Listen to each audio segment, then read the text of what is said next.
ఇంకా దీప కేసుల నుంచి వచ్చేసింది.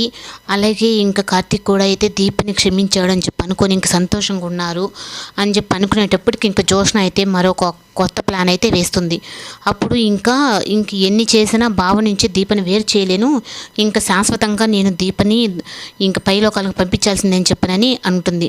ఇంకా వాళ్ళ ఫంక్షన్కి అయితే వెళ్ళాలి అని చెప్పనని అనుకుంటూ ఉంటే ఇంకా కార్తీక్ అయితే నేను వెళ్తున్నాను, నువ్వు వచ్చేసి దీప అని అంటూ ఉంటే ఇంకా తల్లో పూలు లేవని చెప్పని ఇంకా కార్తీకే దీప తల్లో పూలు పెట్టి ఉంటాడు. ఇంకా దీప అయితే కార్తీక్ని అలా చూసుకుంటూ మురిసిపోతూ ఉంటుంది.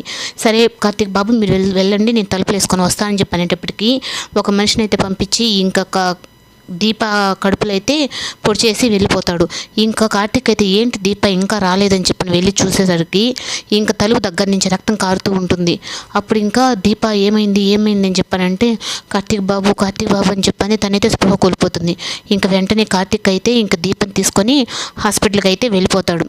అప్పుడు వెళ్ళిపోయిన తర్వాత ఇంకా జోష్న అయితే ఇంకా రౌడీకి ఫోన్ చేసి ఏంటి నేను చెప్పిన పని అయిపోయిందా, దీప చచ్చిపోయిందా అని చెప్పనంటే లేదు మేడం తనకేమో బ్లీడింగ్ చాలా పోయింది, కానీ కార్తీక్ వెంటనే హాస్పిటల్కి జాయిన్ చేశాడంటే సరే హాస్పిటల్ అంతా నేను మేనేజ్ చేస్తాను, ఆ దీప మాత్రం ఇంకా బతకూడదు, నా బావ జీవితంలో తను ఉండకూడదు అని చెప్పనని తనైతే మళ్ళీ హాస్పిటల్లో డాక్టర్ అమ్మ వేషం అయితే వేసి ఇంకా మళ్ళీ హాస్పిటల్కి అయితే ఎంటర్ అవుతుంది.